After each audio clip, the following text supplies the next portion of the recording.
Cool.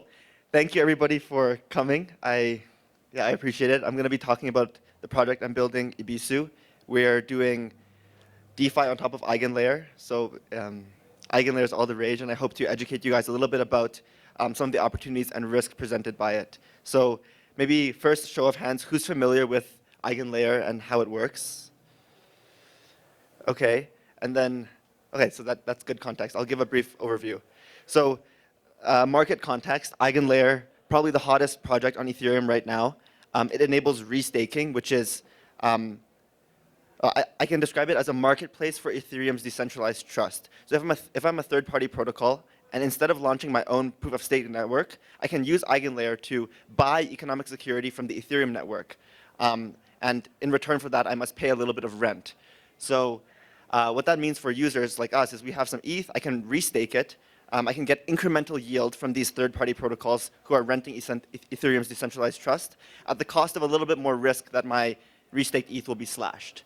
So EigenLayer is not even fully live yet. None of these reward mechanisms are live. None of this slashing is live. But we already have 9.1 billion TVL, like just from basically January in the protocol, which is like 17% of the total staked ETH supply, which is insane.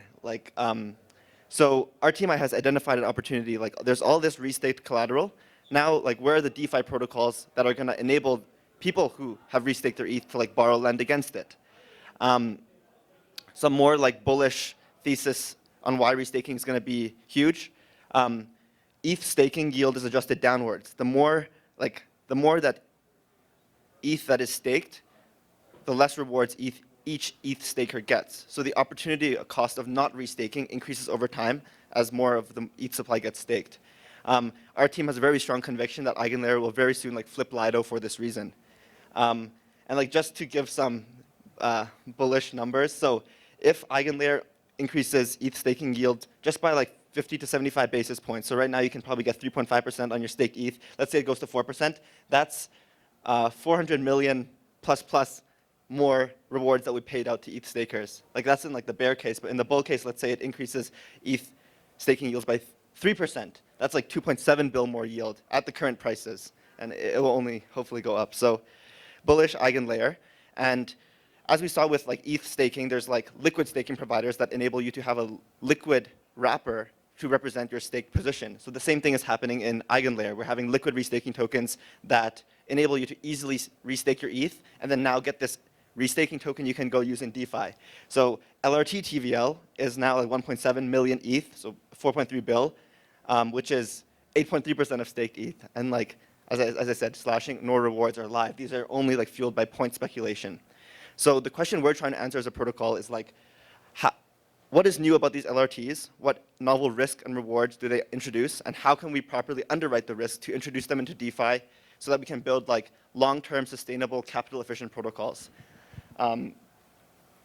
Just like a bit of narrative about like how this EigenLayer DeFi ecosystem will emerge. So we have the settlement layer on the bottom Ethereum blockchain, and then previously there was like liquid staking tokens on top and then liquid staking DeFi. But now EigenLayer introduces this new layer where actively validated services, AVSs, are paying out rewards, and instead of liquid staking providers, it's liquid restaking providers issuing the receipts token, and we can have a similar DeFi ecosystem built on top of this. So stablecoin, which is what we're doing, lending, for example, Ion protocol, yield strategies, bribe markets, are all going to emerge on top of this novel DeFi primitive, which is like EigenLayer. So what we do, we issue a dollar-denominated credit against liquid restaking tokens. The value here is you can have a liquid token that you can go use in DeFi while still owning your LRT as collateral. So you can farm EigenLayer yields, get exposure to EigenLayer while having a liquid position to go do DeFi with. For the degens in the room, you can also loop leverage. So you can use our stablecoin to buy more ETH, restake it more, and repeat this process. Yeah, that's the concept. It's like if you're familiar with Prisma or Libra. I don't need to go into the architecture, but I'm going to stop talking soon. I just want to quickly go over some of like the considerations we're taking in terms of novel risk introduced by restaking. So just to recap, when you stake your ETH, there's like risk that the validator you're staking to gets slashed. But that's like risk. Like operators right now, ETH validators are very professional. This risk is almost zero. Then there's the EigenLayer restaking risk. So EigenLayer introduces additional slashing conditions onto restaked ETH. So like so it's a little bit more risk that your ETH will be slashed, but in turn you get some AVS rewards. Then with the LRTs themselves, you have to trust that their smart contract architecture is sound. There's no bugs. There's no vulnerabilities there. So there's an additional level of risk that the LRTs introduce. And then there's risks created by introducing LRTs into DeFi. A lot of these players do not know how to underwrite LRTs, and thus you can like be left with many scenarios where bad debt can occur. So you can read on, we posted a blog post about all of these risks, but basically there's two categories of LRT risks. The endogenous risk, which is like the risk inherent to LRT, is relating to, the LRT is basically they have a set of operators that are validating AVSs. So if the AVS is slashed to operators, then the restaking token goes down in value. If the operators do something bad, they get slashed. Supported deposit assets. So some LRTs only accept ETH, some accept LSTs. If they accept LSTs, you have to assume the risk of the LST provider, which is like Lido or Rocket Pool or whatever. Liquidity, how easily can you redeem your LRT for the underlying collateral, and smart contract risks associated with LRT platform. And then these are the exogenous risks, so the risks associated with using LRTs in DeFi. Oracles, like right now only Redstone is supporting LRT price feeds. Like they're amazing, they're all around here, but like only having one centralized Oracle provider is like an attack vector for Oracle manipulation.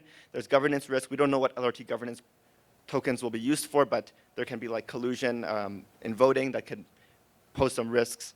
A lot of these LRTs are integrating like layer 0 OFT or Axelar and or Connext and going cross-chain, but bridging always introduces more risk.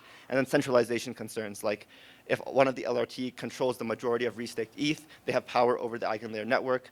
That's centralized. So anyways, we've built a product that enables you to download your, deposit your LRTs and mint our stablecoin in return. It's just a standard like DeFi UI, but yeah, that's our product, and I can. Like what we have live right now is a points vault. So if you want to deposit your LRTs, feel free to start farming our points. I think, yeah, we'll boosted points to anybody who deposits before we go fully live on mainnet. But that's a little bit about Ebisu and how we think about LRT risks. I'm happy to chat about any of the things we talked about. Thank you. Sorry if it was a.